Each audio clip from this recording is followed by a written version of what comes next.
Yeah, what is that you are saying? What is the question? I'm asking is, if I consider as a subject as a consciousness, as awareness, from that point of view, how the objects, the world, is also to be considered as a consciousness.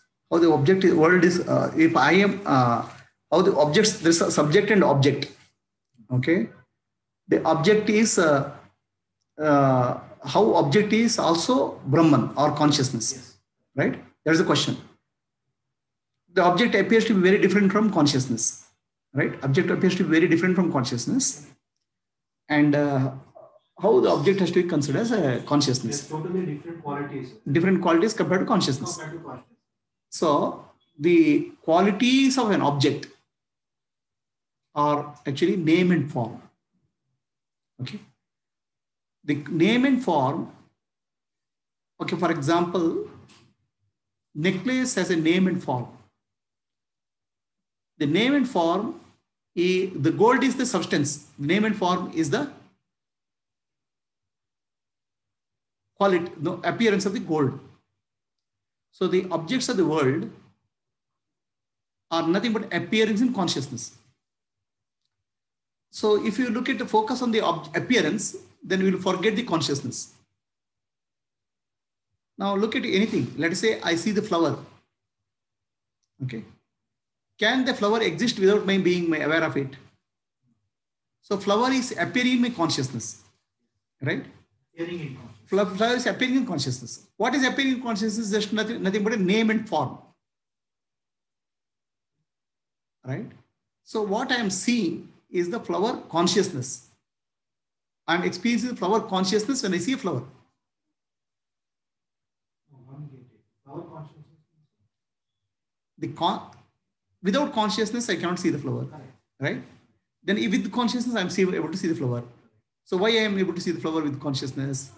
Because the consciousness gets reflected on the flower. That reflected consciousness only I am seeing.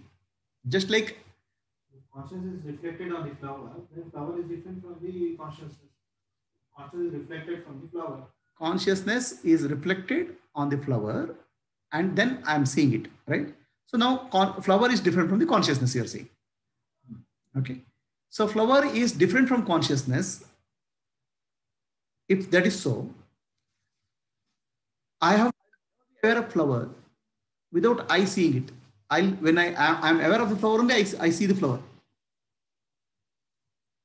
So now don't mix up you as individual and flower being that. Is there something called flower?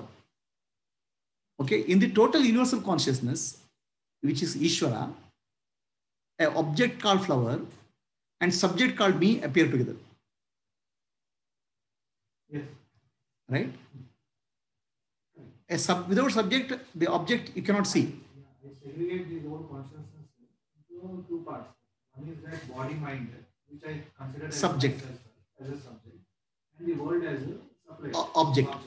But they both are appearance of consciousness, appearance of existence. The world is nothing but appearance of existence.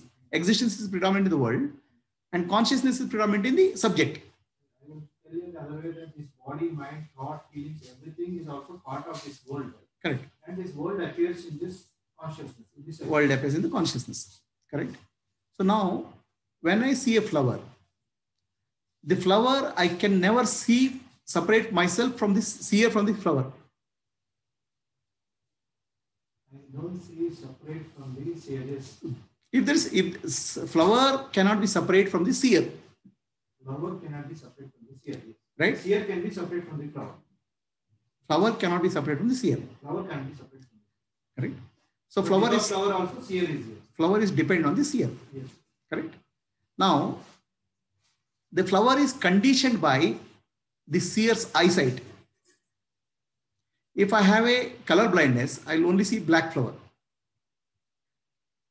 If I have a X-ray vision, I'll not see the flower there. Okay. The appearance is totally conditioned only. Appearance is conditioned appearance because of sense organs. Sense organs, as per me, actually, the sense organ itself has no meaning. Well, yeah, we can say, yeah, okay. Anything what you see is conditioned by the sense organ, right? If you have a, let's say you have color blindness, you will not see a red flower. If you have a X-ray vision, you will not see the flower at all. When you say you means you are again you are studying from the Subject, right? From that point of view. Right. So because I am seeing from my consciousness point of view. No. When you see, first you have to look at the subject point of view. Subject is conditioning the object. But that you clarify that this the so-called subject, this body, mind, and the world are appearing in the consciousness. So correct. From the consciousness point of view. So from the consciousness point of view, subject and object both are one. Yes. So then there's nothing appearance is there. No appearance is there. No, appearance is there. The only when the consciousness takes the position of the subject, which is Chidabhasa, then only you see the object. When you say take the position of consciousness, I am conscious, the body is consciousness and the world is conscious, there is no seeing. Okay, from Chidabhasa point of view, at least I can see now. So from Chidabhasa point of view, yes, I can see this body, mind, feeling, and from the Jiva point of view, there is a body, mind, feeling, and the world. From Jiva point of view. Jiva is nothing but Chidabhasa is mixed up with the intellect now, Buddhi. That's Jiva. So Jiva is trying to see the world. Chidabhasa itself cannot see. Intellect itself cannot see. Both together can see. Yeah. So Chidabhasa is seeing the world, taking the position that I am the body. Sir, Chidabhasa is not a reflection of consciousness from the intellect. It is. So whatever is reflecting the intellect, that only we call as Chidabhasa. Correct. Then why we tell it as a Jiva? That's because Chidabhasa itself cannot see. Intellect cannot operate. They are together, a combination only can operate. Yeah, so Chidabhasa is a combination of consciousness and intellect only. Chidabhasa is a reflected consciousness on the intellect. Yes. Okay. Now Chidabhasa cannot see anything. Consciousness cannot see anything. Intellect cannot see anything. A combination of intellect and Chidabhasa together can see. That's called Jiva. Electricity cannot give light. So Jiva isn't the combination of Chidabhasa and the body mind? Jiva is a Chidabhasa and intellect, which has a body mind as a secondary effect. It's a secondary division. Primarily, Jiva is nothing but intellect and Chidabhasa. Intellect, of course, intellect includes subtle mind, which is actually Manas, Buddhi, Ahankara, Chitta, and sense organs and the organs of action. It's a subtle body. It's Jiva. What we understood that Chidabhasa is itself a reflection from the intellect. Reflection from the intellect? No. Reflection on the intellect. On the intellect. Okay. On the intellect, that reflection is there. And you are telling that itself combined with intellect again. No. Reflection itself cannot see anything. That's what I'm trying to tell you. Reflection, because electricity is there, the bulb is operating. Now separate electricity and say electricity gives light? No. Can bulb give light? No. But when both of them together present, the light is coming. That is what Chidabhasa is. That's what Jiva is. That is what Jiva is. Jiva is a combination of intellect and Chidabhasa. So independently, they can't do anything. So to say Chidabhasa is seeing something also is meaningless because Chidabhasa cannot see anything. The nature of Chidabhasa is to knowing only, like consciousness. But knowing, the knowing cannot know anything. No. Knowing requires an instrument of knowing. If there's no instrument of knowing, nothing will be known. Sakshi will not know anything. Sakshi will not know anything. Sakshi will just throw light. That light is knowing light only. Knowing only, but there's nothing to know. It's light of knowing only. Light of knowing nothing only. To know because there is no other than that. There is no objective knowledge. The objective knowledge to happen, there should be intellect required, instrument required. Object is required for reflecting that light. Correct. But knowing is always happening. Knowing is always happening, but what is knowing is there, but what is there? No, nothing to know. Nothing to know, like in sleep. Nothing to know is there. In the perception, what will happen? The light falls on the intellect, Chidabhasa. Then secondary light falls on the object. Then the reflected light from the object is again appears as an object in the mind. So that object is known by that object is known, illuminated by Sakshi. Sakshi does not know any specific particular thing. Sakshi just illuminates. So the objective knowledge comes because of Chidabhasa reflecting on the intellect and the object. So now, what am I seeing? Let us say I forget about Chidavas and all. If I am seeing this glass, it looks shining and all. If there's no light, I cannot see the glass. If there's light, I can see the glass. So what I'm seeing a reflection of light which is entering into my eyes. Similarly, when I see an object, a reflection of Chidavasa, consciousness, is what I'm seeing. Now, what is the object? In case of light example, there's an object and light. There are two separate entities. It's a duality. Whereas in consciousness, there's no duality. The consciousness is no duality. It's only an idea. No duality means there can't be any object. There's no object. But as a jiva, we see objects. You see objects. You may see objects, but there are no objects. In your dream, you had a cup of coffee. You saw coffee, you drank coffee, but there's no coffee. It's a concept. It's an idea which appeared in the mind. Idea appeared in the mind, but the idea is idea. Idea is real. Real from the point of view that it appeared to be real when you are drinking cup of coffee, but there's no coffee there. Okay. So can we say that idea is different from that mind? Idea is not different, man. Idea is in the mind. Idea from individual mind, you are seeing the idea in the universal mind. Both are ideas only. When I see you, idea in my mind, I'm seeing the seer, and you are there. You are appearing in the universal mind. You are an idea in the universal mind. Correct. Though this idea is also part of the consciousness, we say. No? Idea. The same question happens. Is idea also? There's nothing called consciousness has no parts. Okay, not part. So idea is, what is the relation between idea and the consciousness? Idea is an appearance in consciousness. Then what is the relation between appearance and consciousness? Appearance is an idea, a concept. It is a conditioned consciousness. Appearance is a conditioned consciousness, momentarily. It's like a wave and water. Wave is water only. Wave is water with form. Wave is water with form. But form for you, you think it's a form because you are the seer. From water point of view, there's no form. You have to separate out from water to say there's a form. So let us take the analogy here. In consciousness also, whatever object I see, that from the consciousness point of view, you are telling that there is a no form. Consciousness point of view, that only consciousness is there. From consciousness point of view, there's nothing else. No, it's only consciousness is there. Then you see the form. You see the form when you separate out from the object. Separate out from the object. Separate consciousness separate. As a subject. As a subject. Can consciousness separate? Yeah, that's the idea. It separates out as an idea from object. That's what exactly happens in the dream. It separates out. That's exactly what happens in the dream. You are consciousness appears as you, and consciousness appears as tiger. So you start running from the tiger, running away from the tiger. Here, as this the separateness means, how can object separate from the conceptually? Awareness separate itself. Conceptually, that's a concept. That's what is the idea. That's what imagination is all about. In your imagination, you can create an elephant now. Close your eyes and create an elephant imagination. So only this in your imagination, you create elephant. Elephant doesn't appear here because you are individual mind. In the universal mind, if you think of elephant, elephant appears. Here, individual mind also appears in the imagination only. Yeah, but that's only in the individual mind. Yeah. Universal mind, the elephant appears as an objective reality for all the people. Not as an imagination only. It's the imagination for the universal mind. For the universal mind, the imagination. Universal mind, see, that your imagination and your imagination, universal mind imagination is different. You imagine a flower here. Flower appears to you only. But universal mind imagination is there. The flower appears to both of us. Objective reality. Because that universal mind is acting from both. Both common to both.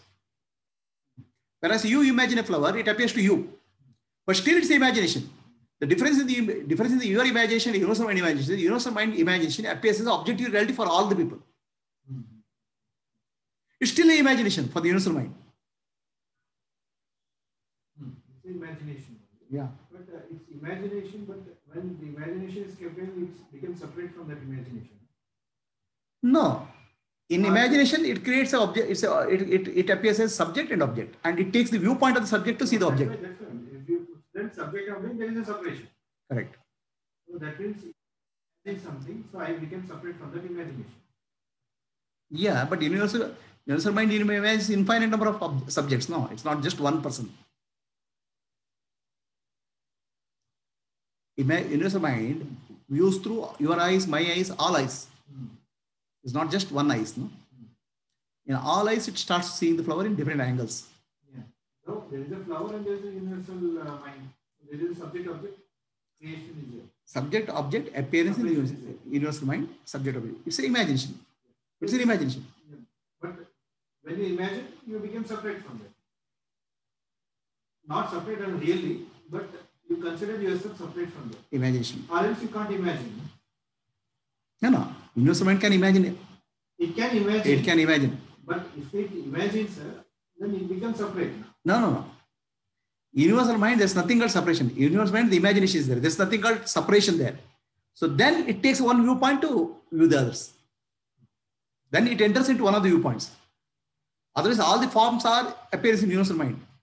So then it takes one form and say, I'll see this. Another form and says, I'll see this. Whatever it is seen, from that also it is observing. So, but how that, that's what, again, the questions are coming back to that beginning. You're telling that imagination is coming out of consciousness only. Imagination doesn't come out of consciousness. Your imagination is coming out of you. Your imagination cannot come out of you, no. There's nothing can. I'm only imagining. So Baba, when you are imagining, see, you are mixing up. When you imagine something, still it's in consciousness only. It is in consciousness. It cannot come out of consciousness. Nothing can come out of consciousness. I understand, sir. Like in water, if I say some fish is there, that fish is separate from water only. Fish is in water. The fish is in water. See, nothing. But water and fish are both separate. See, you imagine an elephant now. Okay, the elephant you imagine is in the mind only. You may visualize it separate from you, but still in the mind only. It cannot separate from it cannot go out of the mind. From mind, it can't go, but it's separate from me. Then again, you are saying I am the body. So body is also in the mind, and that flower is also in the mind. So both are in the mind. Nothing is gone out of mind. So you are saying, oh, it's separate from me. Then with respect to body, it's not separate from the mind.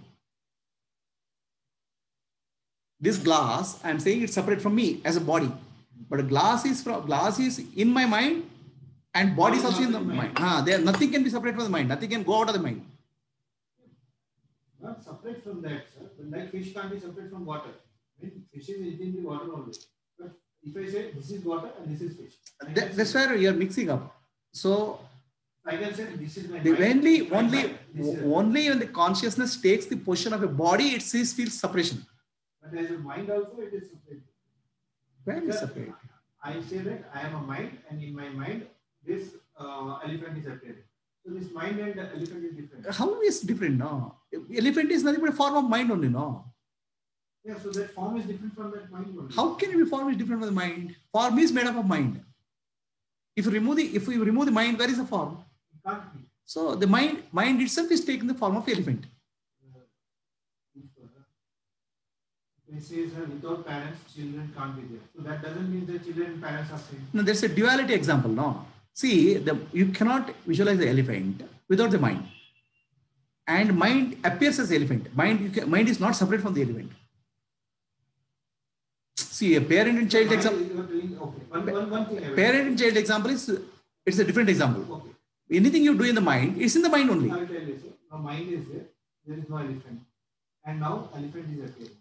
So one thing in mind, nothing was there, and then elephant came. So that means mind is separate from the elephant. These are mixing up. No, it's not. Mind cannot be separated. Anything cannot come out of mind. Anything it cannot enter into mind, or anything can go out of mind.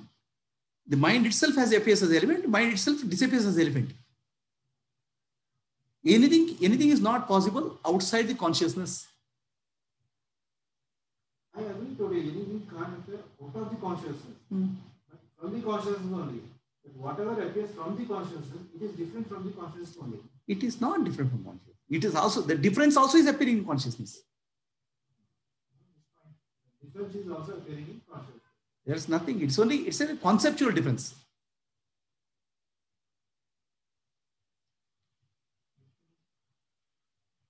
See, there is between me and you, there is a gap. I will tell you one thing. One paper is there. In that I draw one circle. Okay, so initially paper was there without any circle. Now paper is there with circle. So I can easily say that this paper is separate from that circle. So the circle was not there, now circle is there. No, this example is also not correct. The example is not correct. Also, something is appearing, something is disappearing. That example is not correct because paper and circle example. Okay, so that example also, because paper and circle are, there's a different is there. Two different things. You are putting a paper on circle, but that doesn't apply in consciousness. Okay. So one example. Paper is there. In that paper, inside the paper itself, I create some holes and all that. So in that itself, I just push it paper. Some shape has been created. This example, there is no external thing is coming. It is out of paper only. The shapes are coming out of paper. So in that case also, I can say that this paper is different and whatever shape has been created out of that paper, that is separate. Earlier there was no shape and now the shape has appeared in that paper. Is the shape in the paper? Is the shape in the paper? Is the hole in the paper? Hole is in the paper. No? The hole outside the paper is there. Conceptually it is there. It is not there. The hole is in the paper. The definition of consciousness has to be changed, that when we say that the consciousness can take shape. Consciousness can take shape of, it can take any form and all. The consciousness is actually the consciousness, unchanging aspect of consciousness is called Sat, existence. This unchanging aspect of consciousness which will never change, which is Chit also, which is awareness also. Okay, the Chit aspect of consciousness can take any form and any shape. That's in the form of mind. But Sat aspect of consciousness never changes. The existence aspect of consciousness never changes. Existence of Sat Chit never changes. Only Chit aspect takes various forms in the form of the world and mind and all. But Chit also doesn't change. It's always knowing is always available. That's what I'm saying. The Chit and Sat aspect of that will never change. Which is knowing will never change. But the knowing aspect has the ability to take any form without changing itself. Without changing itself. It doesn't change, but that is why we say imagination. Because imagination, with imagination, doesn't change, but imagination. With the imagination, it can do anything, but still its knowing doesn't change. That way, then consciousness, that is a nature, that Sat, Chit and Anand is a nature. But when we say about that it has never have a death, never have a end, never have a beginning, never changes. So we can't say like that changing, end, the beginning, everything is again a concept only. It can't define consciousness. When I say that, please understand. This is point of view only. Everything you have to speak from your point of view only. Otherwise, I'll say nothing. You cannot speak anything. No, because we say that why I am telling you is that because we say consciousness doesn't change. It is a changeless thing, and it can't have any property, any characteristic like it. But if you see the shapes which it is taking form, the forms which it is taking, that form is having changes. The activity is there. It is sometimes in the form of dog, sometimes in the form of flower, sometimes in the form of furniture. That's why the conscious changing. So the consciousness, we can't say that it is always changeless. No. That's where the concept of two levels of reality is there. One, the absolute level of reality. There's no, from the consciousness point of view, there's nothing is happening. There's no world, nothing is happening. There's no change, anything is happening. From the absolute consciousness point of view. The world is not there, you are not there, nobody is there. Okay, that's Brahman. So now, can we speak about anything Brahman? We cannot speak anything about Brahman. We cannot know anything about Brahman because we have to know Brahman with respect to something only. So from something, with respect to something, we can say Brahman is unchanging. From changing perspective. From this perspective. But from Brahman perspective, there's nothing else. From the relative perspective, we can say Brahman is unchanging. We can say Brahman is consciousness. Brahman is not Jada. Like that we can say from the perspective. From Brahman's perspective, there's nothing you can speak of. Right? So now, when we say there is a changing, then it means there's a lower level reality in Brahman. The higher level reality of Brahman will never change. The lower level reality is changing, which is a dream, which is a Maya, which is not real. Okay, that's why it's not real at all. It's not there. So now you are speaking as if it is there. That as if it is there is called relative reality. Like in dream, I say there is a tiger, as if it is there. Yes, it is there. The question is there a tiger really? No. Has Brahman changed? No. Brahman appears as a tiger. That's why it's called lower level reality, appearance. So is appearance real? Yes, yes. For the person who is there in the dream, it appears to be real. There is a tiger. Then you will then ask the person, where is Brahman? You say Brahman has not changed. Then you say that Brahman has changed, the tiger is there. They're changed because your viewpoint is like that. You are also not there. That's why Brahman only is there. So from a false viewpoint, you would say another false. Then both you say real. From what I understand, I will tell you. That what I understand you are telling is that to define something which the consciousness from false, from unreal, that imagination, because imagination is changing. To say that what is consciousness from relative point of view, we say that because it is changing, everything, imagination, everything is changing, we are telling that consciousness is something which is changeless. Only relative to that changing thing. If from conscious point of view, there is pure consciousness, there is nothing changed, nothing changelessness, nothing is there. But to how to, because everything is changing, to compare it with something which is changeless, that is why we say that it is changeless and all. Correct. You are in a dream world. In the dream world, you don't know what is beyond the dream. For the beyond dream, there is something unchanging is there. So language, we are using it for defining that part. So defining that. But now from that perspective, there's nothing you can define. From Brahman perspective, it's only pointer from the changing perspective. So then, now both you and what is changing, both are unreal. Both are imaginations. You who are speaking, there's something is changing, some world is there, all these things, you are unreal. You are not there. Right? So really Brahman, nothing has happened in Brahman. In this real unreal is also a comparative only for language purpose you are using. No. For communication purposes. No. What is changing is not real. What is changing is not real. That is the definition. Sat means doesn't change. But another statement is that whatever unreal, changing or whatever is that is also come out of the consciousness. That whole process of coming out, going in, changing. Coming out means it is like a material is out of the consciousness only. See, all these are concepts. In the concepts, we can keep on arguing. It is changing or not changing. Everything we can keep on arguing. But none of them is real. Right? Its only purpose is to point you to something unchanging. So the whole purpose is to help you to get out of the dream. Okay, now dream, we can keep on arguing. How did the dream come? All those things. Everything is a concept.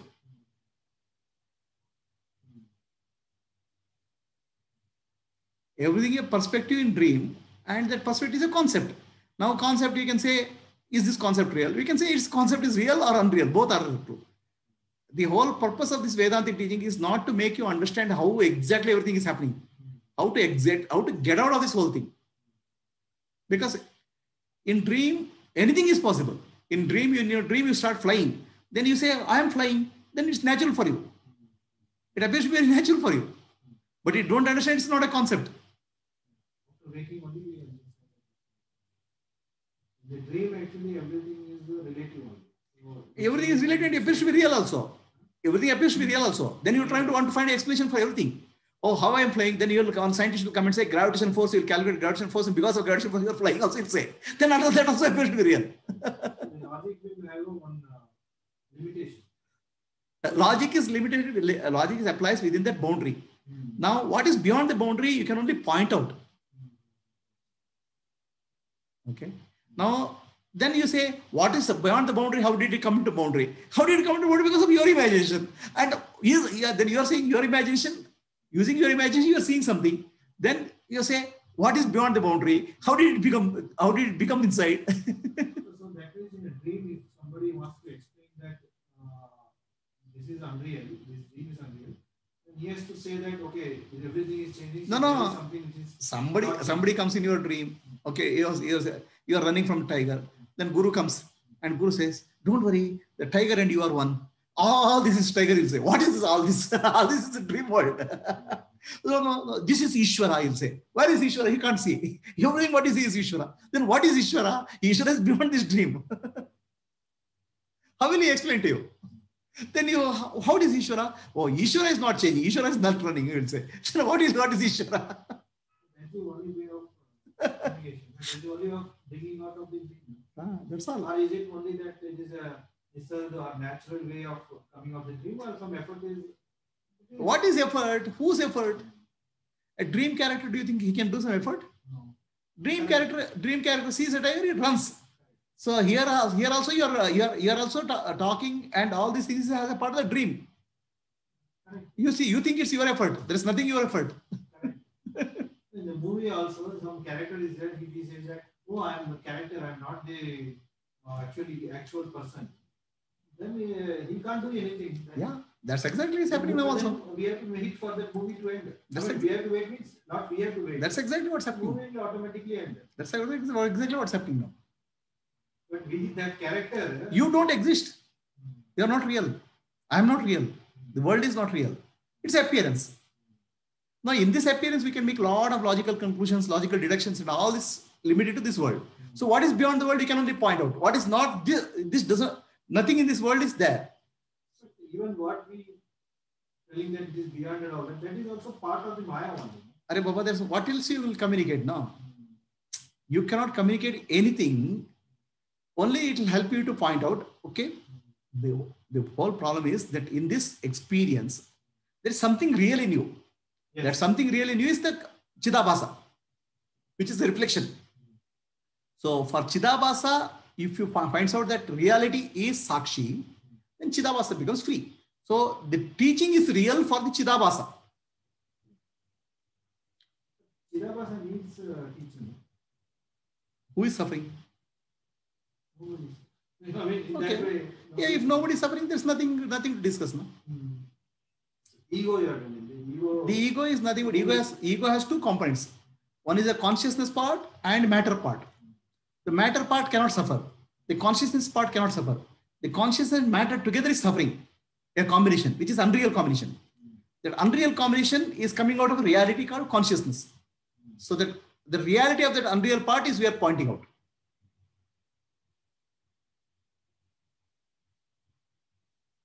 In this movie, whatever screen is coming, that is all unreal. But the light which is coming out of the screen, that is real.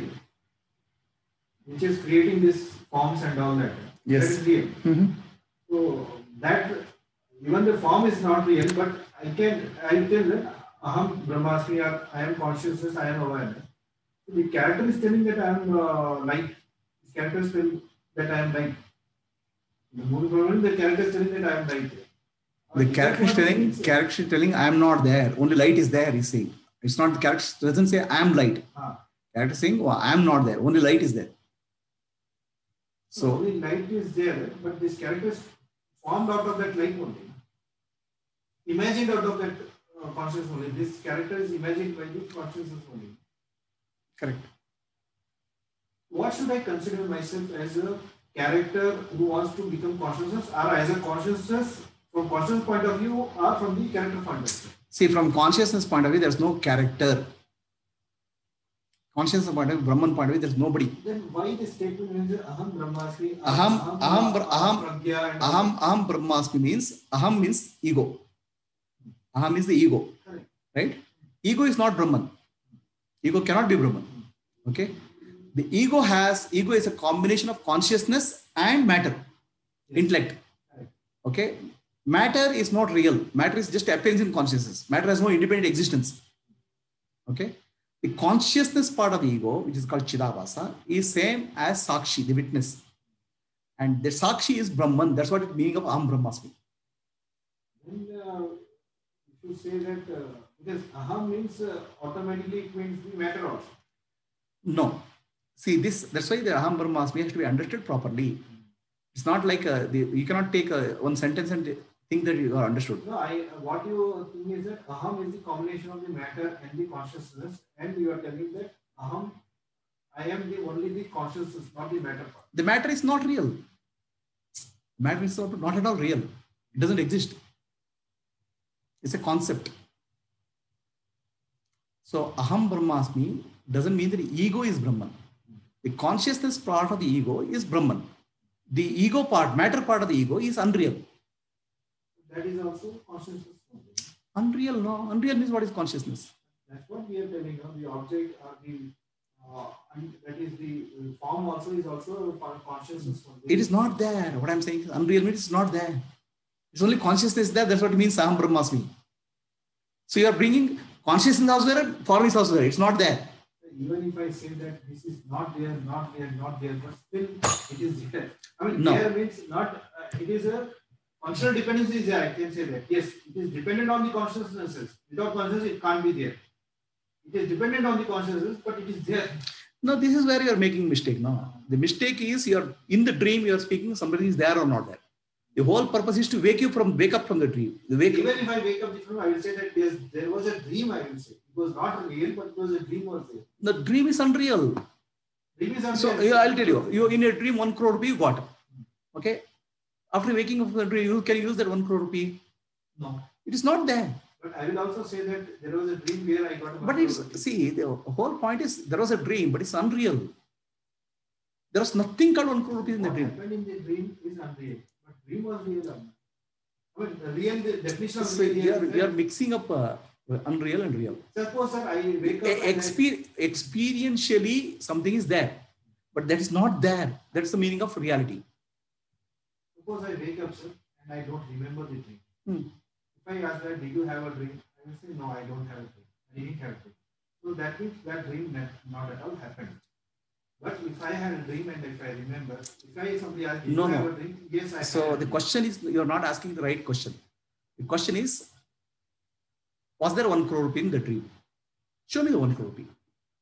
The objects in the dream are not there. That's what is the point. So I had a delusion of seeing object. I woke up from the delusion. The delusion, what I saw was not real. Dream was real. This is what I'm saying. That is a delusion I'm saying. That's not a reality. If I see a snake in the rope, is there a snake? Yes, it's there. But did I see the snake? Yes. But is there a snake? No. Then what I saw was a delusion, not reality.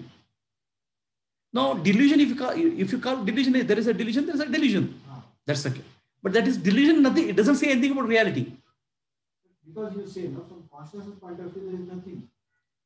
You don't say that there is a dream or anything. You say there is nothing. So that is why I say that, like I told, no, if I wake up from that, I didn't have a dream anything, I will say, no, I didn't have a dream. So, but I had no, Baba, in the when you wake up from the dream, okay, from the dream consciousness, so you can say I saw a snake or say I saw, but there's no snake. That's what the reality you are speaking of. There's no snake. There's no world. To say that, at least I should know that there was a dream and there was nothing. But you say that consciousness have nothing. I mean, that's only who is saying that. That only character is saying, which is again unreal. From consciousness point of view, you don't conscious. If you have entered into consciousness, you are not there. See, this is who is saying is nothing but a character again in the dream. Right? So you have woken up. Now you are woken up and you are merged with consciousness. There's nobody to say anything. Nothing is there. There's Videha Mukti, over. Now you have become Jivan Mukta. You have become liberated. That means some life is there in the body. So then that person can say, I saw a dream and I saw a dream that was not real, you can say. But that's only from the relative point of view, again, not from the absolute point of view. So if it's absolute point of view, the whole body should dissolve, over. Okay. So then nothing to say. So the body may continue for some time because the momentum of vasanas will continue. Then you can say, oh, I saw a dream, it's not real. Okay. But then you can say, I saw a dream. But if your dream is dissolved completely, there's no vasanas left, then there's nobody to say anything. It's gone. Videha Mukta point of view, who is not totally liberated. Videha Mukta is liberated, fully liberated. Jivan Mukta is liberated, but still he is able to see the world. So Jivan Mukta point of view, actually, this world is still there, but it is a dream. Yes. How he sees it? He says I am operating in a dream. He knows it's a dream. He knows it's unreal. But he is operating because that vasana, momentum of vasana is still there. Now, if he wakes up fully, the vasana is dissolved, his body drops. When his body drops, first of all, he knows it's a dream. The body drops, he doesn't nothing to say about dream also. That's called Videha Mukti. So now when you are speaking of, oh, I saw a dream, you are not speaking from Brahman point of view, you are speaking from a Jivan Mukta point of view.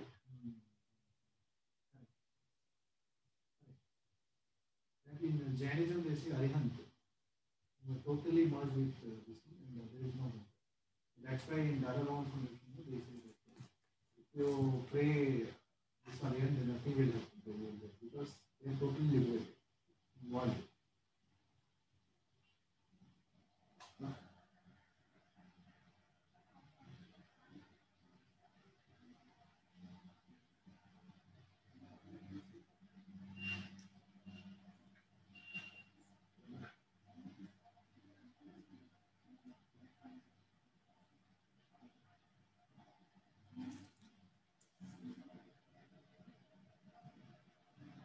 So one statement from Google, which I think I already shared. We'll just read from it. It says, oh, I want to understand this. Even with phenomenal knowledge, at the moment of knowing, you stand in identity with the object. That is, when I am talking to you and everything, if I am ignorant also, the phenomenal world also, totally identified. When I am doing anything, any work or office or anything, I am totally identified with that object. In perfect non-duality. It is only subsequently that you import thought and separate the thing known. Correct. When there is identity, thought or recognition is impossible. Correct. That's right. That's how it is. So till now I was talking to you. So that means I was totally. See, it's simple. Any perception involves two stages. When you are perceiving something, the perceiver and perceived both are one. If I am seeing this glass, okay, the question is, in the process of perception, when I perceive something, the glass and I are one. The perception. When you say I, means not this body mind. No. It's only consciousness there. So the object and subject are one. They are connected through seeing. I am seeing this. The glass. I will not use the word glass. Seeing. The seeing connects the object and subject. Then there's no recognition. To recognize something, you should separate it out. But I consider myself as body. No? So that's confused. Don't mix up. Don't mix up. In any perception, first there's no body. Any perception, just awareness only is there. Any perception.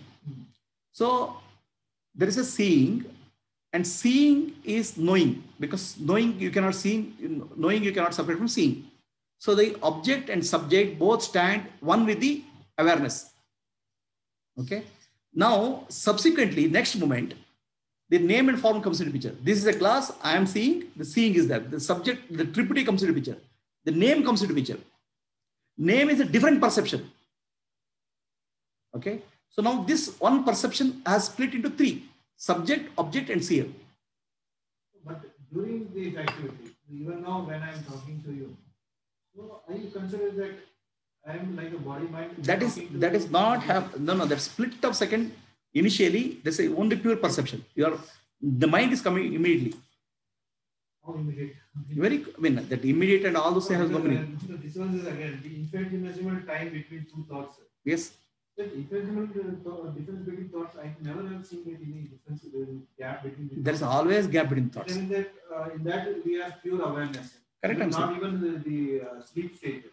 Beyond that, everything. Every moment there's a pure awareness. In that pure awareness, a perception, pure perception happens where there's no subject and object. Then immediately mind comes into picture. It splits subject, object, its name comes into picture. The name is split of subject and object. There is a gap between two thoughts. Yeah. That's what it is. I'm just observing you. That 1 minute I have observed. You mean in this, even 1 second I am observing. In between that 1 second, there is any gap? There will be. You are not. Is it like I have to do some yogi? That's what Jivan Mukta is. No, that's what Jivan Mukta is.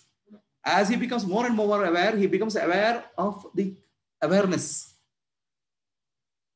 How to know that there is a gap?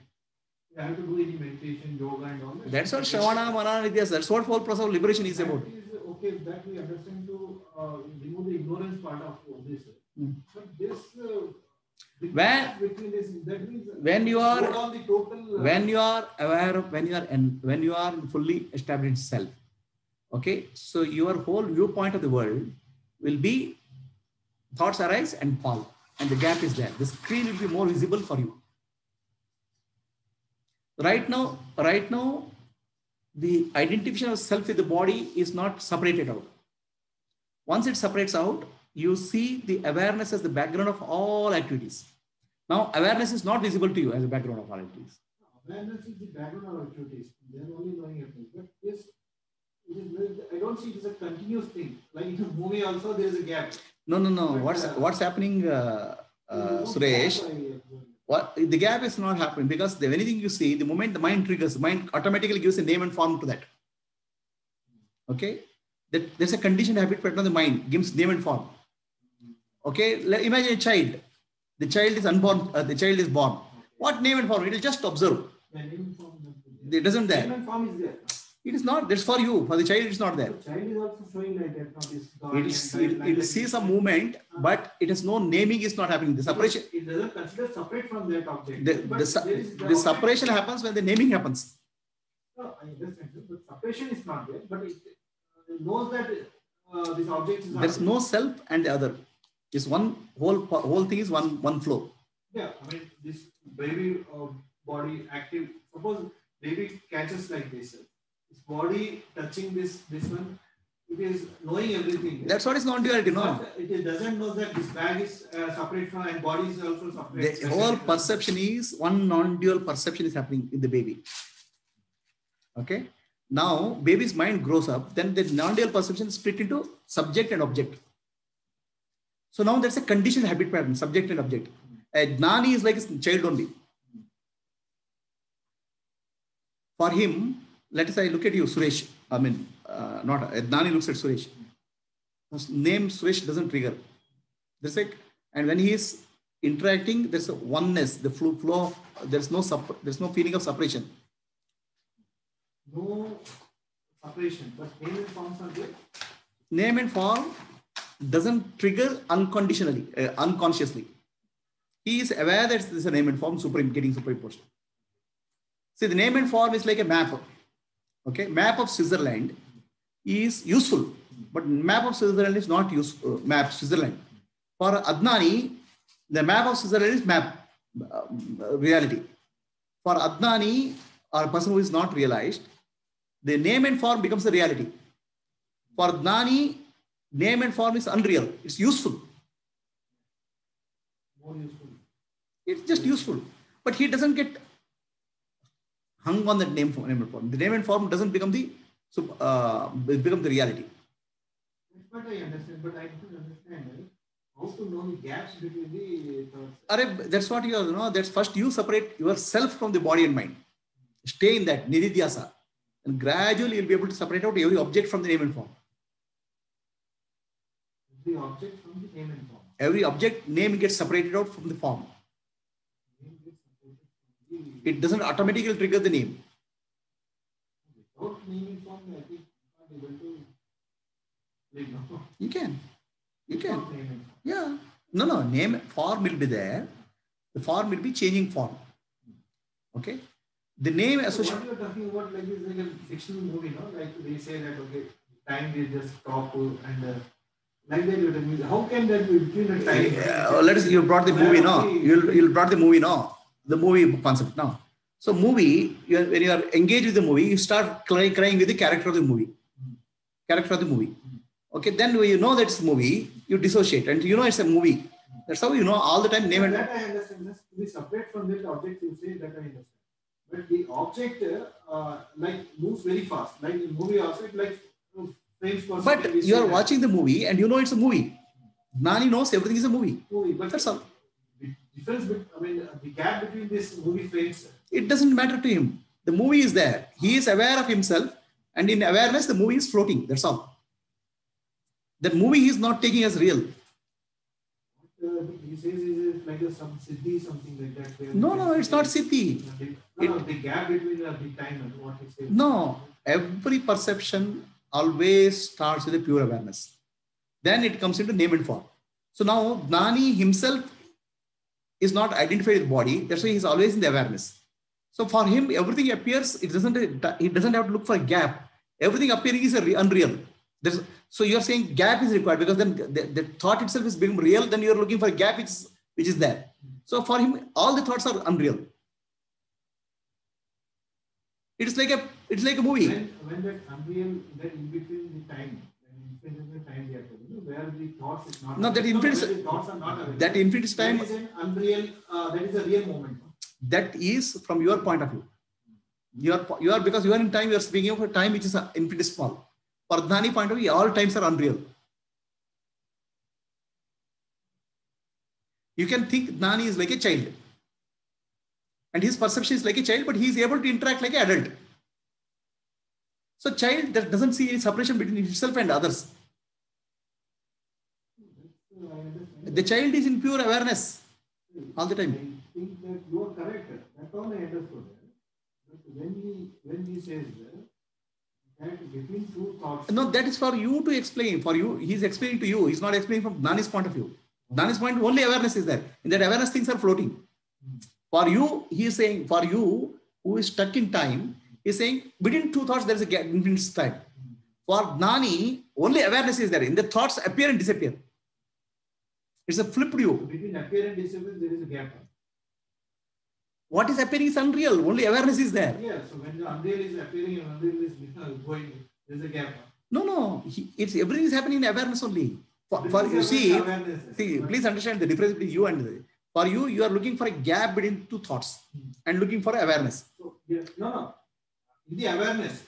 In the awareness, you are looking. Thought appearing, disappearing. You are looking for awareness gap between awareness, right? For Gnani's perspective, okay, everything is awareness. Okay. These two thoughts are also awareness. Thoughts also appear in unreal appearance in awareness. Okay. Are those two thoughts also awareness? It is like this, no. What is it? Mud glass. Glass or form. Right? The mud glass.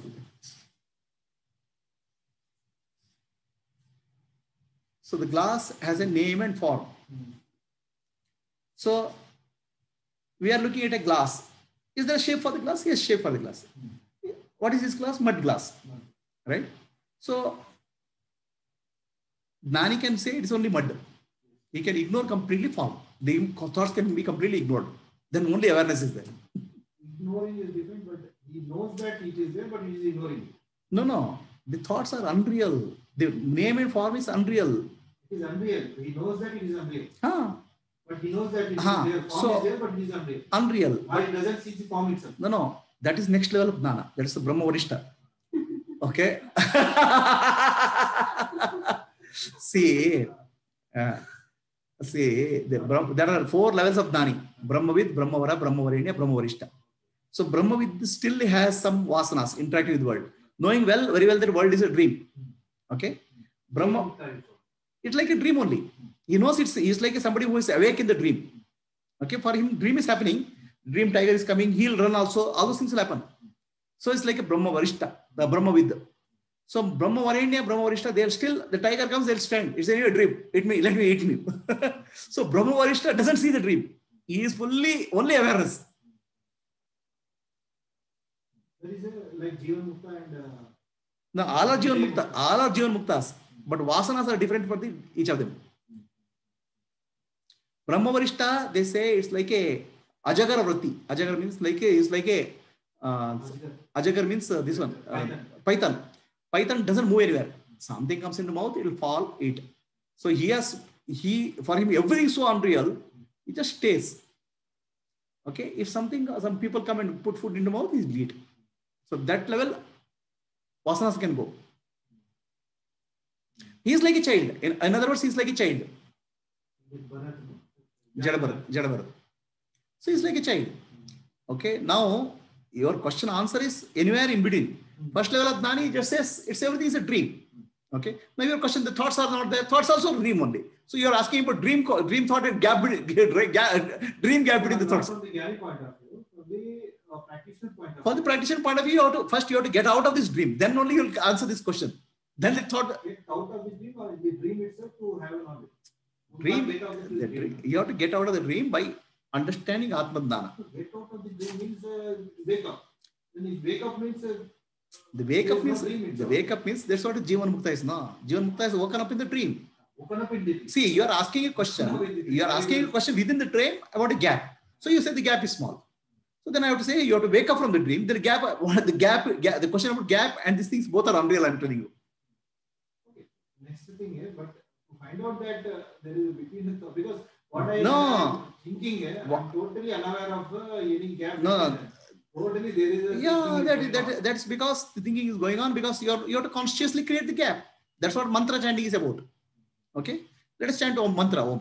We consciously create a gap. That gap is there. Om. Om. Between two Oms, you are creating a conscious gap. Breathing also there is a gap. Yeah, it is there. So you are not giving attention to that. The whole purpose of mantra, chanting a mantra is to create a conscious gap. Also, I don't know that what he says that after that activity, there is a thought which comes which says that, okay, I am the subject and this is the object. That's what I'm saying. The naming. So that thought when it comes, I've never seen that thought. You are the thought, no? Yeah, I mean, when I'm talking to you, till now. When I am talking to you, already your thought has come. I and you. When I am talking to you, I and you thought has come. There's no I and you. There's only one. You are already superimposed I and you. There is during the actual event, there is actual perception. As he says, there is no duality. That's what for me, there's no duality when I'm talking to you. Even when I use the word I and you. Even if the ignorant person also, when he's talking, he is not aware. After that only it comes. See, ignorant person is always continuously in the thought chain. Okay, he is not experiencing the non-dual gap. So as you become more. When I'm talking to you, there is no thoughts. No? When I'm talking to you. Talking is the thought, no? What is talking? Talking is nothing but thought, no? When I'm talking about a particular thought, which says that, okay, I am the subject. No, already your thinking process itself has created a thought. But I am one with that thought itself. Yeah, I am one. I am one with the thought. I am has already come, no? That thought, I am with the thought. The thought itself is one. I am one with that thought itself. You are one with the thought, but already that I am feeling has come now. See, there is organ of action and organ of perception. You're different. Don't mix up this. Mouth is an organ of action. Don't mix up that.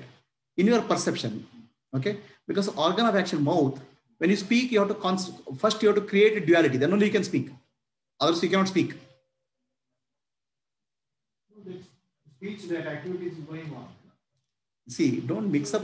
Don't see. Whatever you are saying. You don't mix up this organ of action and organ of perception. Organ of action slightly different from organ of perception. What he's saying is action is also perceived only. No? Don't mix up here. It's separate out. Don't confuse. When you are seeing, when you see something, initially the seer and seen are one. Then a thought comes, this name and this me, seeing and seer and seen, the splitting up happens as a thought. It happens very quickly in case of Adnani. In case of Gnani, it doesn't happen quickly. Okay.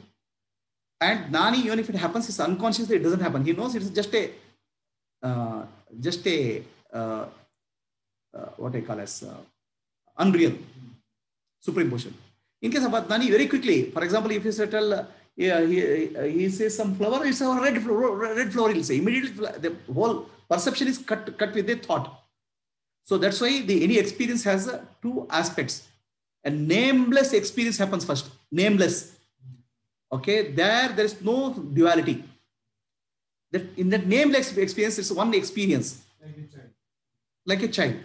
Okay, Gnani is like a child. So then what will happen? The mind becomes active. Then it gives a name, body, mind, body, the name and object. And always the name which comes, it always comes from memory, past. Okay, name cannot come from present. Name comes from past, gets superimposed on the form. Okay. Now this is From memory, we remember. memory. There's nothing called memory. Memory is another perception. So your memory, you take something and superimpose in the present. So then your unreality or superimpose the reality. The reality is cut into subject, object, and perception. Okay. But till that time, there's one single perception is happening, which happens to the child. Child is longer duration. But for adults, it is very short. Very quickly, the mind will react. The nameless experience is the experience of child. Nameless experience is the experience of Gnani. Okay. But every Adnani, the nameless experience gets cut into name. It will be conditioning. Yes, condition. Mind rapidly responds. Can I say that from Jnani point of view, we also that thought comes that okay, this is an apple and this is an orange, but he knows that this is just a illusion. It is just a appearance. It is not real. So the more Gnani is more and more established in the Turiya, more and more the object itself is not there. Just awareness is there. Some images keep floating, but that doesn't trigger a name in his head. Because that sanskara has become weak and it has... Sanskara has disappeared. Disappearing. What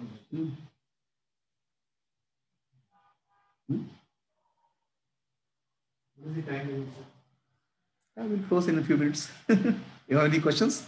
I have no information. Last question I can have, but that requires a lot of time. I don't know. Only just The time is a relative and time is illusion. You can ask a question.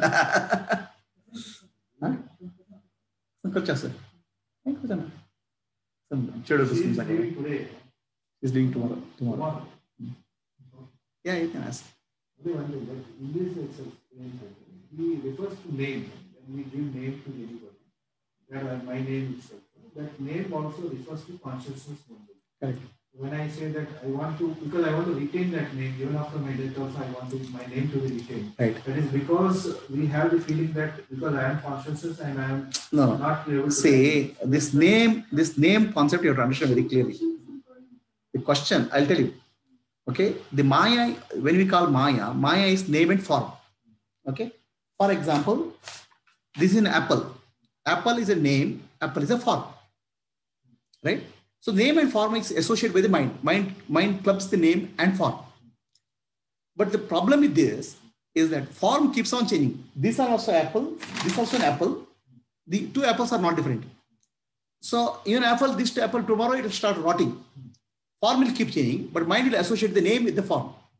Okay. Whatever is that, apple will say. So the forms keep on changing. The nature of the life is such that no form is stable. All forms are unstable. They keep on changing. Okay. But mind gives a name to the form. Name doesn't change. Okay. Whether apple has this shape or that shape, it's same. For example, you say, my name is Prabhu. The Prabhu is name given to me. Prabhu has become boy, young man, old man. The name Prabhu doesn't change. So that means the name is indicating something to unchanging. Name is always pointing to unchanging. That's why the name doesn't change. Okay. But form is changing. Okay. So unchanging name is given to unchanging. That's why when you say my name is given as Prabhu, is it given to the body? Is it given to the body? Is it given to the mind? Is it given to intellect? It is given to body, mind. No. There's the whole point. It is given to consciousness. If the person dies, nobody will call him with the name. The consciousness, manifestation of consciousness is gone. It's given to the consciousness. Once it goes, body, mind, intellect goes, only memory only that name will be there. There is no form is there. No. So nobody can say that. See, the form is the person is dead body is there, right? So nobody will talk to him. Nobody will interact with him because the consciousness manifestation is gone. So the name is given to the consciousness, which is unchanging. I have still called that. Okay, whose dead body is this? Whose this name? No. Whose dead body is this? The question you have to answer the question itself as whose dead body is this? Who is separate from the dead body? That who for whom is the name is given? Yeah, there is a name given to that body. No, name is given to the who in the body. But that has gone. But still, I say that this is the whose body is this? Rama's body. That means Rama's body. Rama is different from the body. Yeah, Rama is different from the body. That Rama is consciousness. Consciousness is gone. Correct. That's why you say Rama's body. Still I am telling this Rama. No, you'll not say.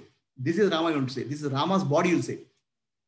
Okay, because Rama is different from the body, consciousness. So the body is appearing there.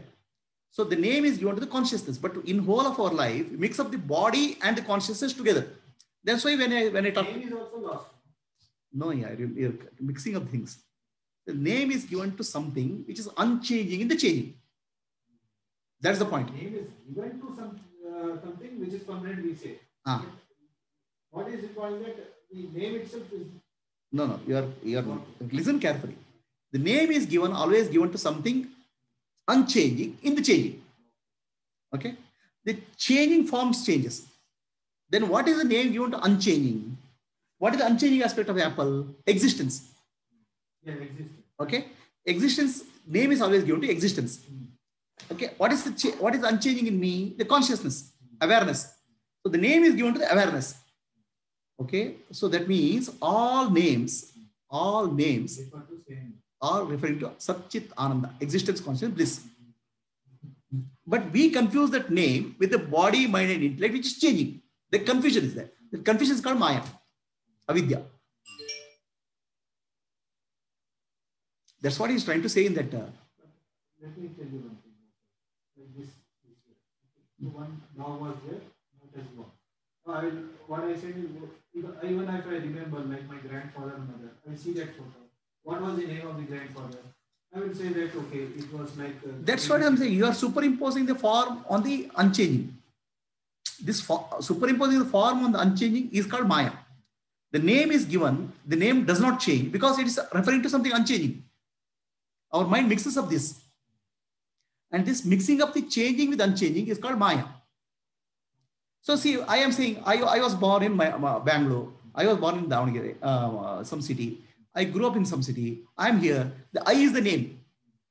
I, the name doesn't change. Okay, it's referring to some unchanging. But I always confuse the body. This confusion is called Maya or Vidya. Okay, all names are referring to Brahman.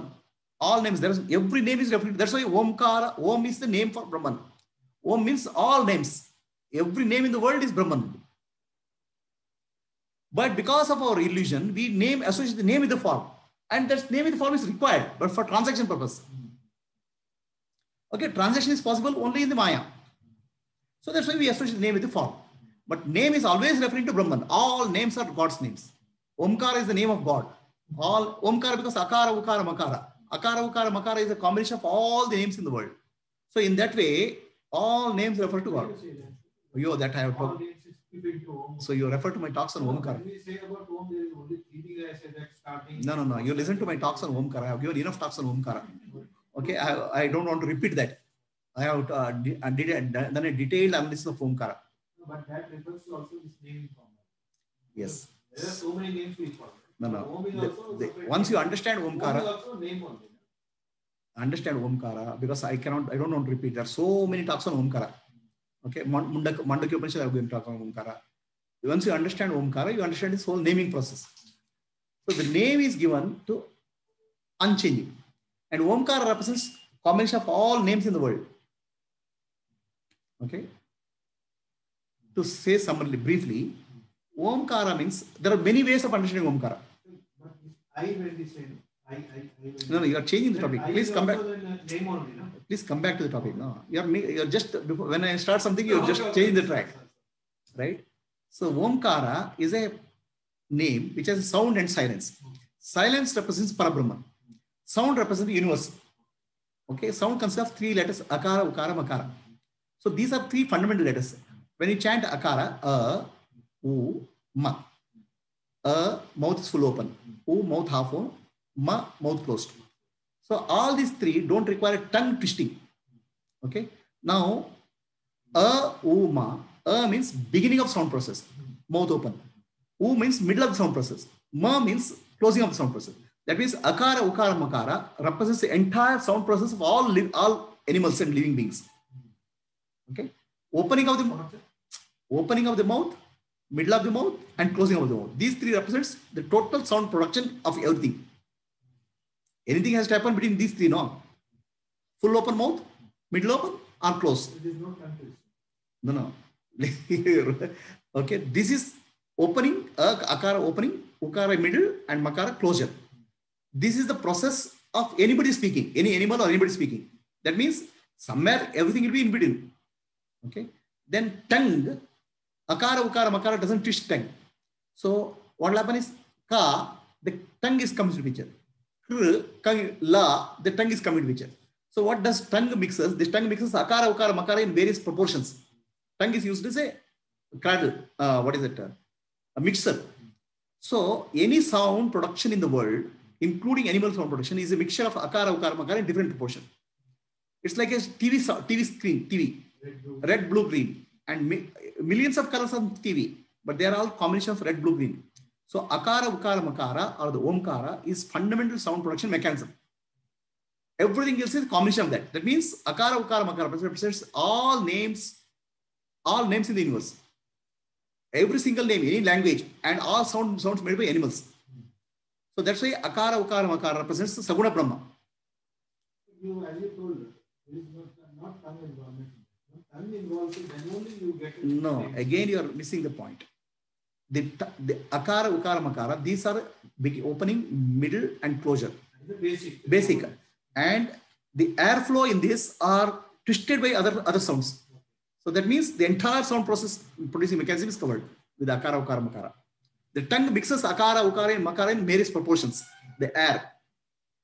Can't we say that Om plus that tongue mechanism only brings all? No. You don't bring the tongue mechanism. This omkara is used for the representation of all the sounds. So because it represents all the sounds, it represents all the names, including sound made by animal, like amba for the cow, everything. So now every sound is a representation of a form. Every name is a form, right? Associate. All names are names of unchanging. Okay, including the name called I. When you speak I am referring to unchanging I. Okay, but I am confusing the changing form. Okay, the unchanging I is representing consciousness. Unchanging name of an object represents existence, Sat. Right? So that means all names, Omkara, represent to Brahman only. In that sense. Then what about form? All forms are nothing but forms of Brahman only, consciousness only. Huh? What? Any form which I see, right? I see you.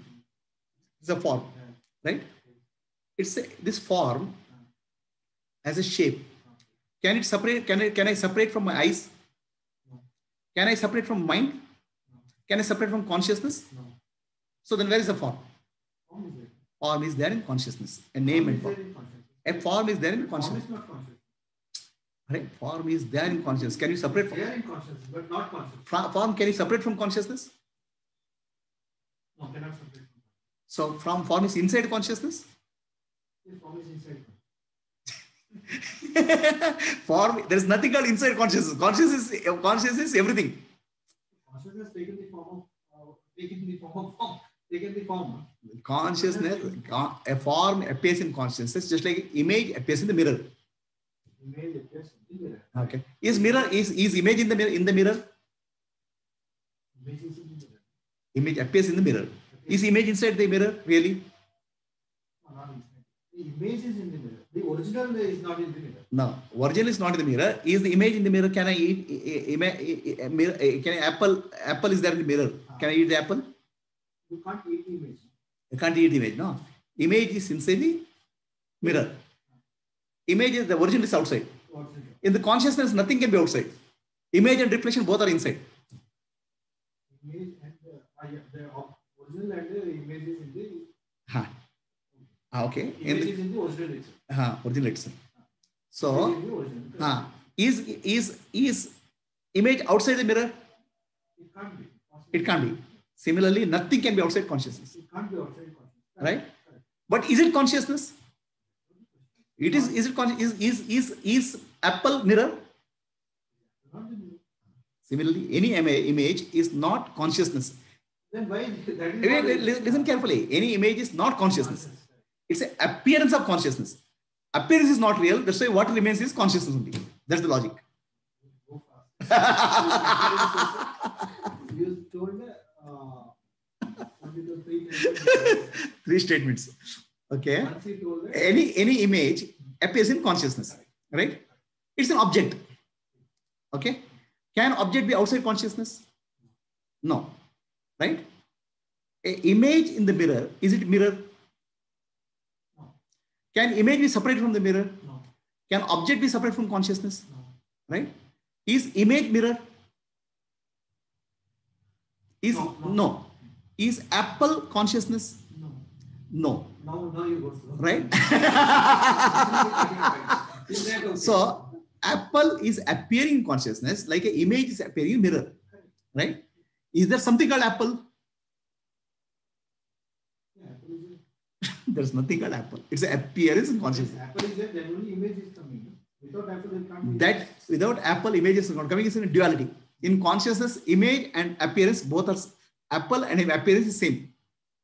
Apple in the appearance. There's nothing. There's no reflection there. It's only appearance is there. Appearance of apple.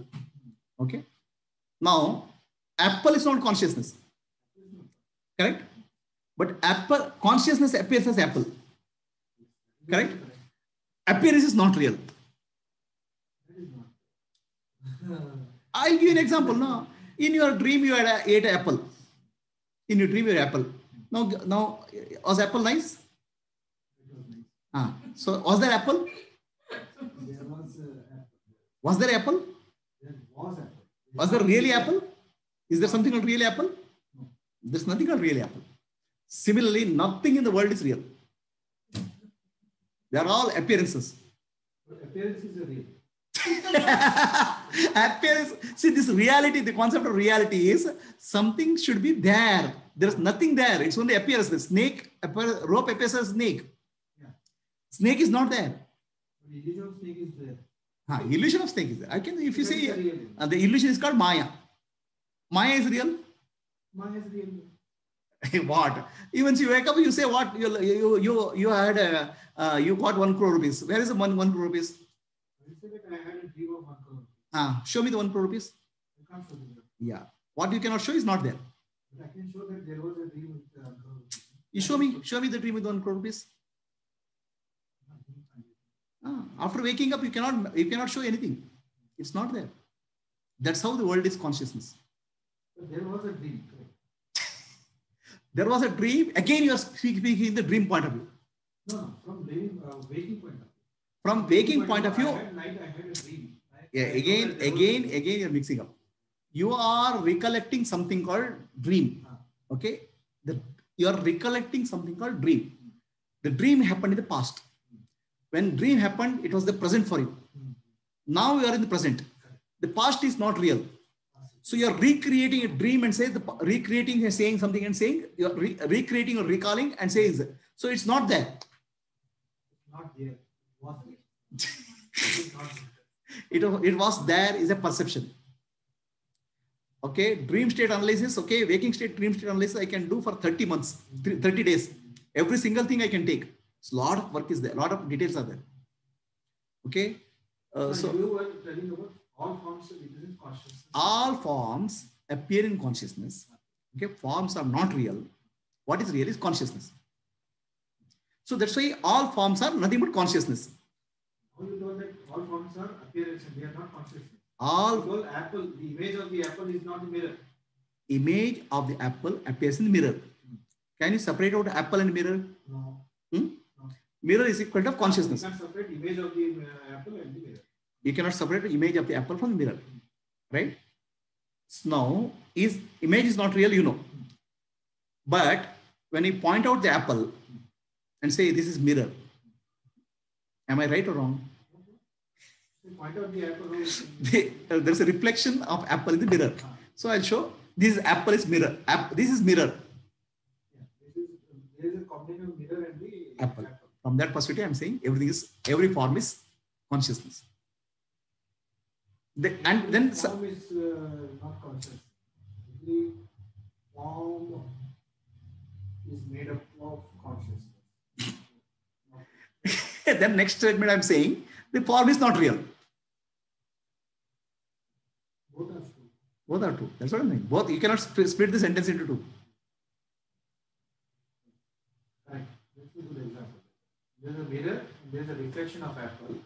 That apple, I can also say that it is a mirror because the background is mirror, and if you touch it, You cannot separate out. If you touch it, is not an apple. It is a mirror only. If I touch it also, so it is a mirror only.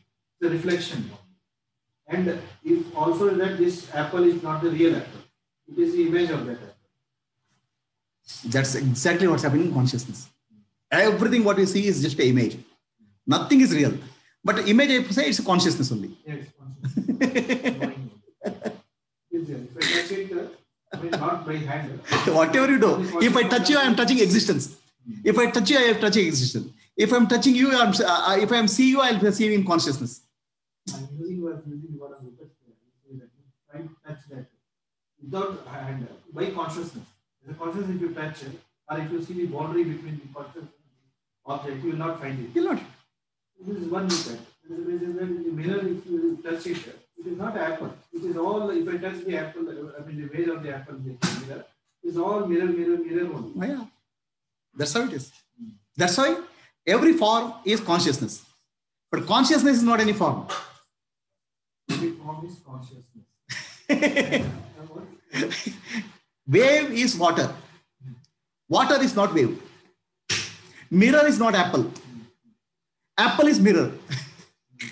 But here the only thing is that because here is apple and all that, there is a real apple also.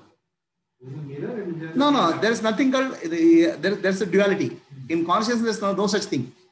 So that apple is also like coming out of that mirror only. I mean, yeah. The original and reflection both are there only. So it is a projection. It's a projection. The mirror is projecting the apple. Correct. And that is reflected in the mirror. Yeah. Mirror is projecting. We are doing double error. In anything we are doing double error. Actually, Maitri, we are projection and identification. Projection and identification we are doing. Yeah, first I am projecting this world and I identify of the certain part of that world. That's what is happening. There's a triple error happens also. You have a dream. In the dream you see a snake, and then you recognize it's not a snake, it's a rope. But snake and rope are also already projections. So triple error you are making, not one error. It's only in the waking world, I am projecting, the world is projected. So then I start taking is real.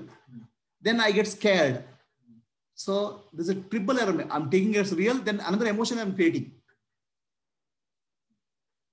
That emotion is also imagination. Yeah, so all these are imagination. The triple error happens. How these discussions help in understanding civilization, actually, you can think and all that. Does you require meditation and all that, or is this? That all depends on each person. So Janaka Raja says this understanding itself is sufficient for him. He is liberated, right? So once that clarity emerges, for some people it's sufficient. There's nothing required. For some people require a meditation because to remove the impressions. See, in dream, I had a dream. In the dream, I saw a snake and I got scared. Then on examination, I found it's a rope. So first is a projection. But snake and rope is a projection. That's the first error. Rope was projected first. In the dream, I mistake the rope as a snake. Second error. Then I got scared. I thought it's real. Third error. So like the triple error is happening when you see the world. The world and consciousness, I can give an example. Apple in the mirror. Did you listen to that apple in the mirror? Apple is in the mirror. Is apple mirror? Apple is mirror, if I show. But mirror is not apple. Is apple real? No. So like that. That is very good. All right. That is the only thing if I want to remember of all this. That is the only thing. Like that, everything in the world is consciousness. But every object in the world is consciousness. But consciousness is not anything. Now, if I touch apple, I'm touching consciousness, mirror only. That means I'm touching consciousness only if I'm touching somebody. Okay? Existence only I'm touching. Right? But the form is not that. Form is not real. So in my dream, I take an apple and eat. Okay? Touching is there. Feeling is there. But everything is mind only. Mind only appears in apple. and if there is apple, orange, and cucumber, everything in that mirror, we touch everything. There is all consciousness only. All form represents the consciousness. Consciousness only. But consciousness is not any of them. Consciousness is the background of all the. Background, foreground, nothing is only what is there. Only consciousness is there. The background and foreground is your words only. Because we have used here, because there is a real apple and all that. But in the real circumstances, everything is conscious only. All projected from the consciousness. Yeah. So your question is like this? The TV is the best example. Instead of this one mirror, the TV actually everything is projected also, and everything is available in that itself. Yeah. So everything is only light one. Only thing is that forms are created out of this, and in the if I try to touch it, it is only the background only, that scene only. Till. So that's how it is. During time of Janaka, there was no TV, that's why they used mirror only. Janaka didn't use it. Janaka didn't use the mirror. Janaka, he told you are Sakshi. That's all. He understood what is Sakshi.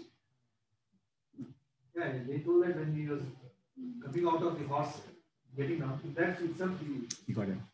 Total. Yeah. So your question is whether meditation is required. Meditation is only to remove the vasanas. You sit silently.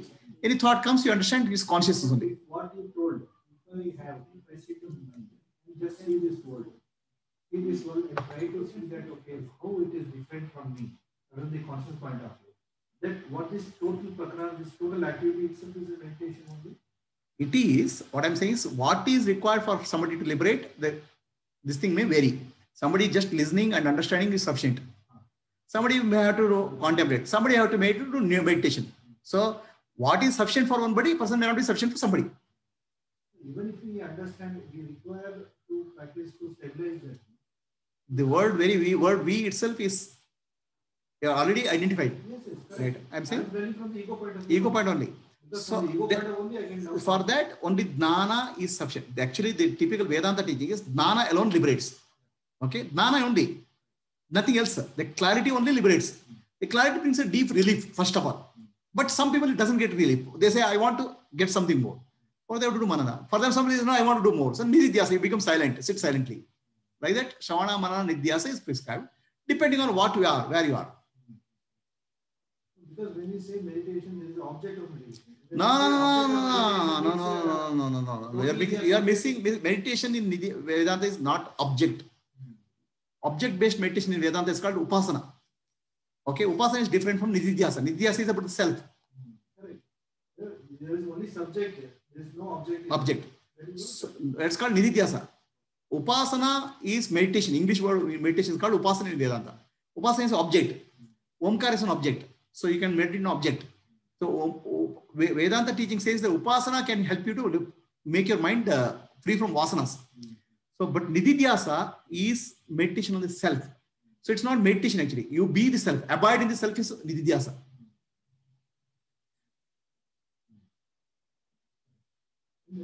That is not like a 1 hour, 2 hours. It's 24 hours. Nididhyasa is 24 hours. So with your eyes open also you should be able to know nididhyasa. Nididhyasa doesn't say that you have to close your eyes. No. Initial stage, okay, you think about it, but because I don't know, sir, by my experience, I don't like 24 hours.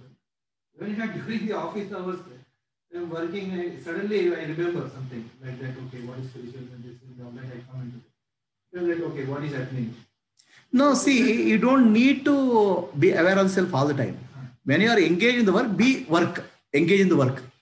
Be work fully. Then when to do? When to do this? Then you don't need to. See, what will happen is our mind starts doing name and form and starts creating illusions. What will happen to me in future? What will happen in my past? Come to the present. Come to the self. See, ultimately, your work is not a problem. Work is your work. What is required? Okay, you are doing painting, do the painting. No, I want to be self. Then you don't do painting. Just watch the painting. No. During the painting also, whatever activity is happening, the self is, as you told. No, the self has taken form of the activity. Yeah, that's correct. Right? That I think. So let it happen. So as long as your mind is not filled up with other noise. I have to give attention to that. No? You are telling correct. When I am doing the activity, that is self is totally, there is a non-dual only. But I have to give attention to that. When you are fully engaged in the work, It's a non-dual. There's no work and you. Okay. So that itself is meditation, nidhyasa. But our mind will come and interfere. Oh, I am the doer. I am doing it beautifully. I am great. So then you have to go back to self. When you say no, mind is coming and back. It is like a continuous. It is not really. I mean, every second it is coming. Every second it is coming, then you have to get rid of the mind, vasanas. Then you have to do something else. That's okay. It will bring apple and mirror. Ah.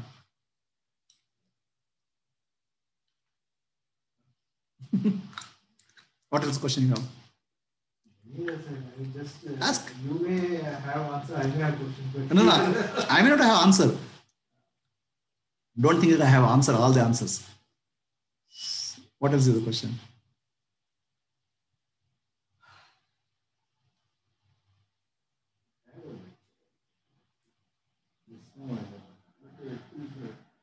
It gives a lot of clarity.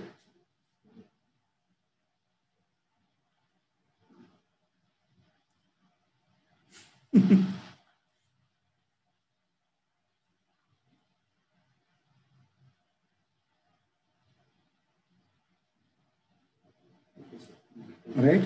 So the question when we ask from the Adnani's point of view, question you ask from the answer which is the talking which happens from Brahmavid, Brahmavara, Brahmavarenya, Brahmavarishta, they are all different. Brahmavarishta says nothing is there. This is like this. He's not blank, he is awareness. Bliss. Even if there is activity in the body, suppose he is eating or something is doing, he is awareness, he is not identified with that body. Correct. So why he should be like that? That's because all these vasanas are gone. Vasanas are draining the body. Programs are draining the body. All programs are erased. So when programs are erased, what will you do? You talk like in some movies going and we have just like pause it. You just think like that. No other is coming. So when like the end when it is coming. see everything our body mind is learning because of our vasanas. Okay. Now vasanas will drop. When full vasana is gone, what is there? Body will go. Body will go means body has to continue because of prarabdha karma is there. The programs which run the body are gone. Prarabdha karma is the vasana. No. Prarabdha karma is what he has to get in life. Vasanas is to drive the body. I have the body. Body has not died. Okay, body is continuous. Then a desire will come. Okay, I want to teach. So then I have to become active. So the teaching desire doesn't come. Eating doesn't come. Body is there. Body is not dropped because the prarabdha karma is there still. Life is there in the body. So you'll sit silently. There's no motivation or nothing, no desire comes to move the body. But what is happening to the body? Body will continue. Body is there. Then somebody will come. For them, what will happen? The universe will take care. Somebody will come and feed the milk, food. Somebody will come and give the food to him. Because the universe wants to take care of the body. He is no longer taking care. Universe is taking care. There is nothing like a special status. Because like even Buddha and Krishna, everybody were active in their... No, they are not Brahmavidya, Brahmavarishta. Brahmavarishta is different category. They were in the Brahmavid, Brahmavaranya, Brahmavarishta. Category maybe, but it's not like a higher status. Huh? Not like a higher No, they are not higher status. And even when they act, they don't have doership. Maybe because of his prarabdha karma, he has got that status. Correct. There's no higher and lower. So in case of Brahmavid or Brahmavara, when they act also, there's no doership. I do is not there. Yeah, that's all. But having that witness feeling is there? No. There's no witness feeling. It is like just moving and he's like a river. That's right. He is a flow. He's a wave. He is a flow. Siddha and all that, they get it. Who is Siddha? No, the Siddhi and all that. No, Siddhi is actually lower level. Siddhi is a mind. You have to activate the mind. You have to Siddhi, make Siddhi something happen. I need to give a reality to the object. No, I mean, not Siddhi like that means power to do anything. I mean, they say that non-fictional, that this one, not special effects. They feel like in meditation, they feel like that is chakra open, then you feel like they're all mental. Mind is still not. One who becomes jnani or whatever stages he goes. For them, there's no chakra, there's no body, there's no mind, there's no world. Not necessary that he may have special effects. It can be a very simple. What special ability? After Dana, what is special ability? It's so simple. So special ability means like that he is everything. He is everything. Yeah, Because he is in everything. But now you don't feel like that. Now you want to feel that I am in this body and mind. no, that is still your identity with the body. When you are very Jnani Purush is knowing it, everything. So he feels like in everything. So it's like some special effect of it. nothing. Normal effect. Okay. The candidate, Prasad.